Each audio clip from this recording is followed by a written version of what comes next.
بسم اللہ الرحمن الرحیم۔ عزیز طلبہ، ہمارا آج کا سبق ہے نسو اور سلیم کی گفتگو، جس کے مصنف ڈپٹی نذیر احمد دہلوی ہیں، اور یہ سبق توبۃ النسو کتاب سے لیا گیا ہے، جو کہ اپنی نوعیت کے اعتبار سے ناول ہے۔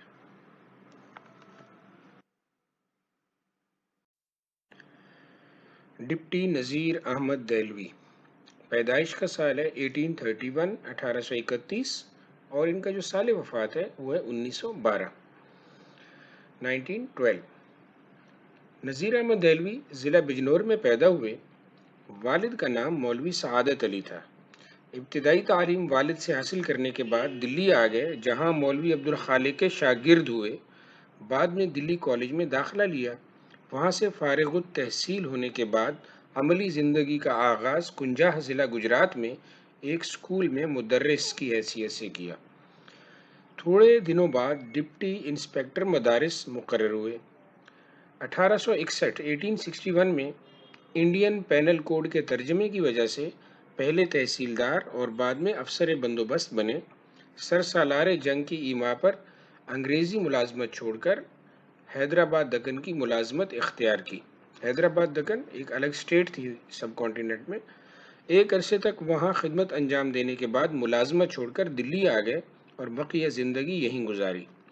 آپ کے ناول اصلاحی انداز کے حامل ہیں۔ اصلاح مطلب درستی کرنا، لوگوں کو سیدھی راہ پر لانا، کیونکہ ان سے انہوں نے مسلمانوں کی اصلاح کا کام لیا۔ اگرچہ ڈپٹی نذیر احمد کی مقصد پسندی نے ناول کے فن کو کسی حد تک متاثر کیا، یعنی اس سے ہمیں یہ بھی اندازہ ہوتا ہے کہ ان کے جتنے بھی ناول تھے وہ ایک خاص مقصد کے تحت لکھے گئے تھے، اور وہ مقصد تھا مسلمانوں کی اصلاح۔ لیکن یہ مقصدیت ان کے اسلوب بیان یعنی انداز بیان کی لطافت یعنی لطف اور چاشنی کو ختم نہیں کرتی۔ ان کی زبان علمی بھی ہے اور عوامی بھی۔ معاشرتی لطافتوں کے آئینہ دار محاوروں کے استعمال کا انہیں ملکہ حاصل ہے۔ ملکہ حاصل ہے، مہارت حاصل ہے، یعنی محاوروں کا استعمال جو ہے وہ ان کا باکمال تھا۔ بالخصوص عورتوں کی مخصوص زبان، محاوروں اور مکالموں کے وہ استاد تسلیم کیے گئے ہیں۔ عورتوں کی مخصوص زبان یعنی جس طرح سے وہ جس سٹائل میں بات کرتی ہیں، کچھ خاص الفاظ استعمال کرتی ہیں، جس طرح طنزاً وہ بات کرتی ہیں، یہ اس حوالے سے بات کی۔ نذیر احمد دہلوی کا شمار اردو کے ارکان خمسہ میں ہوتا ہے۔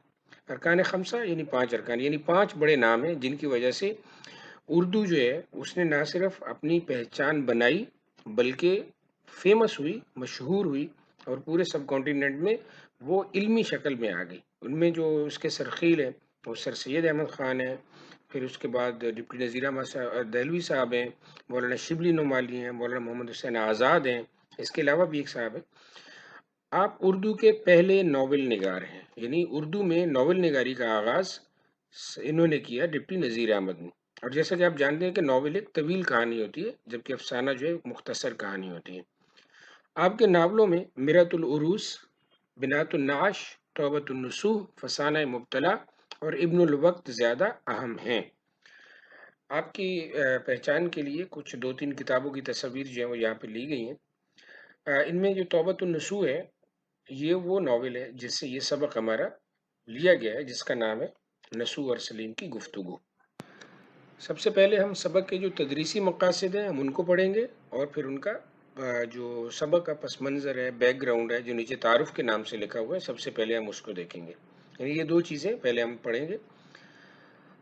مقاصد تدریس میں سب سے پہلا جو مقصد ہے کہ طلبہ کو اردو ناول کی ابتدائی صورت سے متعارف کرانا۔ یعنی آپ یہ سمجھ لیجئے، جیسا کہ ہم نے ابھی تعارف میں پڑھا ہے کہ یہ جو ڈپٹی نذیر احمد دہلوی صاحب ہیں یہ اردو کے پہلے ناول نگار ہیں، تو ہر چیز جس کی ابتدا ہوتی ہے وہ ضروری نہیں ہوتا کہ وہ پرفیکٹ ہو، وہ مکمل ہو، تو کچھ یعنی کہ نا ٹیکنیکل فنی خامیاں جو ہے وہ پائی جا سکتی ہیں، پائی بھی جاتی ہیں۔ تو یہاں پر جو ابتدائی صورت تھی اردو میں سب سے پہلے جو ناول لکھے گئے وہ کس انداز کے ہوتے تھے، وہ ہمیں ڈپٹی نذیر احمد کے ان ناولوں کو پڑھ کر جو ہے وہ اندازہ ہوگا۔ طلبہ کو آداب معاشرت سے آگاہ کرنا۔ آداب معاشرت یعنی رہن سہن کا، تہذیب سے آگاہ کرنا، سوسائٹی میں کس طرح سے رہنا، یعنی ہر چیز کے آداب ہوتے ہیں، جیسے محفل کے آداب ہیں، جیسے کھانے کے آداب ہیں، ٹھیک ہے، یہ ساری چیزیں جو ہیں وہ آداب رکھتی ہیں اپنے اندر۔ تو ایک سوسائٹی کے اندر ہم نے کیسے رہنا ہے، اس کے بھی کچھ آداب ہیں. تو اس سبق کے پڑھنے سے ہمیں یہ بھی اندازہ ہوگا کہ ہمیں اپنے معاشرے میں کس طرح سے رہنا ہے. طلبہ کو زبان کی سلاست اور محاورات کے استعمال سے روشناس کرانا. سلاست روانی کو کہتے ہیں، سادگی کو کہتے ہیں.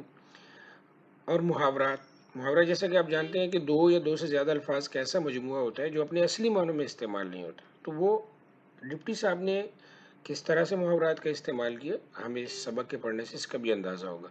اور طلبہ کو بتانا کہ ایک اچھا طالب علم کیسے بنا جا سکتا ہے.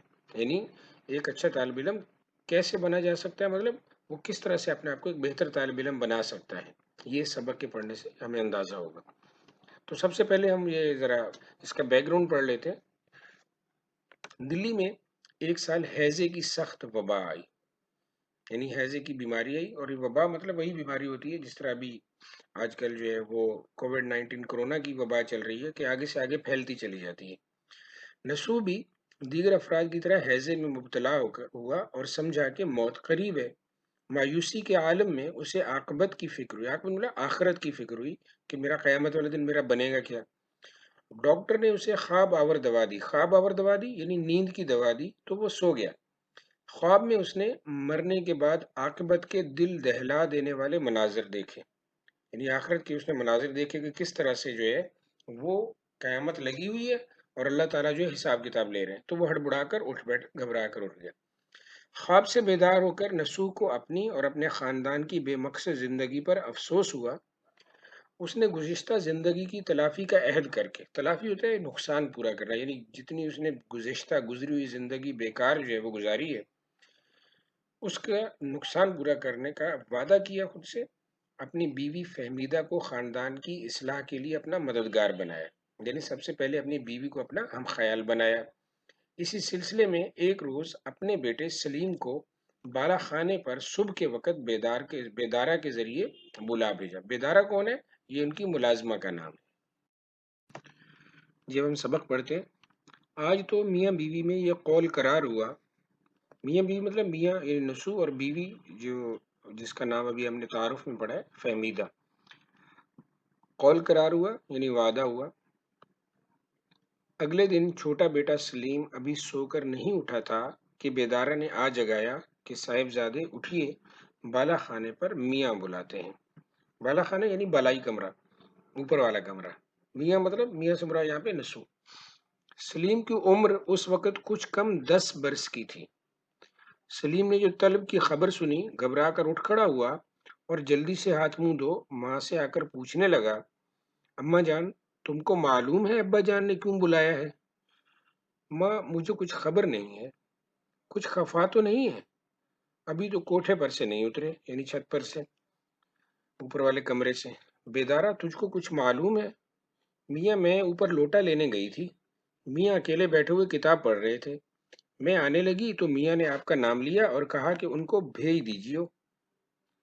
سورج سے کچھ غصہ تو معلوم نہیں ہوتا تھا؟ نہیں تو اماں جان ذرا تم بھی میرے ساتھ چلو. میری گود میں لڑکی سوتی ہے، تم اتنا ڈرتے کیوں ہو؟ جاتے کیوں نہیں؟ کچھ پوچھیں گے؟ جو کچھ بھی پوچھیں گے تم اس کا معقول طور پر جواب دینا، یعنی مناسب جواب دینا. غرض سلیم ڈرتا ڈرتا اوپر گیا اور سلام کر کے الگ جا کھڑا ہوا. باپ نے پیار سے بلا کر پاس بٹھا لیا اور پوچھا، کیوں صاحب آج مدرسے نہیں گئے؟ جی بس جاتا ہوں، ابھی کوئی گھنٹے بھر کی دیر اور ہے. تم اپنے بھائی جان کے ساتھ مدرسے جاتے ہو یا الگ؟ کبھی کبھار بھائی جان کے ساتھ چلا جاتا ہوں ورنہ اکیلا جاتا ہوں. کیوں؟ اگلے مہینے امتحان ہونے والا ہے. چھوٹے بھائی جان اسی کے واسطے تیاری کر رہے ہیں. صبح سویرے اٹھ کر کسی ہم جماعت کے یہاں چلے جاتے ہیں، وہاں ان کو دیر ہو جاتی ہے تو پھر گھر بھی نہیں آتے. میں جاتا ہوں تو ان کو مدرسے میں پاتا ہوں. کیا اپنے گھر میں جگہ نہیں کہ دوسروں کے یہاں جاتے ہیں؟ جگہ تو ہے، مگر وہ کہتے تھے کہ یہاں بڑے بھائی جان کے پاس ہر وقت گنجفہ اور شطرنج ہوا کرتا ہے، اطمینان کے ساتھ پڑھنا نہیں ہو سکتا. اب یہ دو مطلب گنجفہ اور شطرنج جن کو میں نے انڈر لائن کیا ہے ان کے میننگ لکھے ہوئے ہیں.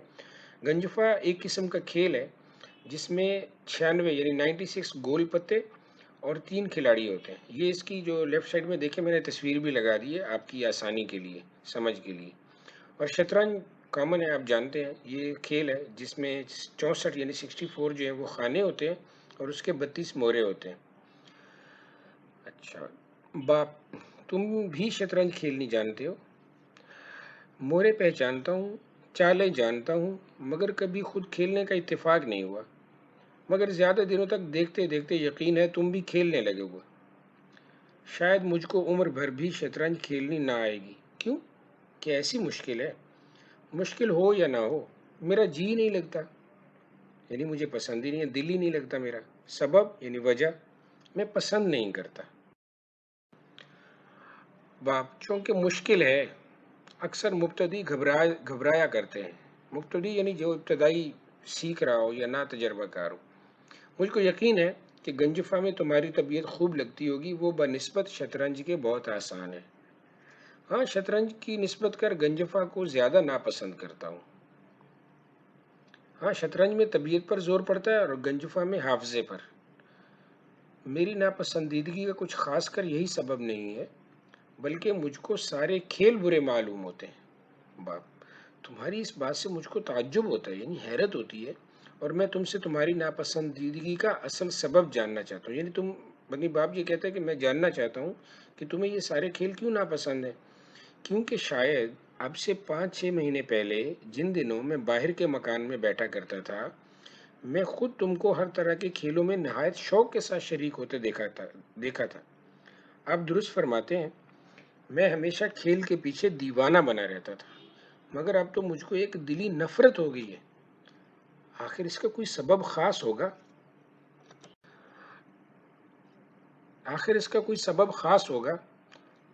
بیٹا، آپ نے اکثر 4 لڑکوں کو کتابیں بغل میں دابے گلی میں آتے جاتے دیکھا ہوگا۔ ہاں، وہی جو گورے گورے 4 لڑکے ایک ساتھ رہتے ہیں، پھڈی جوتیاں پہنے، منڈے ہوئے سر، اونچے پاجامے، نیچی چولیاں یعنی لمبی شرٹس قمیضیں۔ ہاں جناب، وہی 4 لڑکے۔ پھر بھلا آپ نے کبھی ان کو کسی قسم کی شرارت کرتے بھی دیکھا ہے؟ کبھی نہیں۔ بیٹا جناب، کچھ عجب عادت ہے ان لڑکوں کی، راہ چلتے ہیں تو گردن نیچی کیے ہوئے، اپنے سے بڑا مل جائے، جان پہچان ہو یا نہ ہو، ان کو سلام کر لینا ضرور۔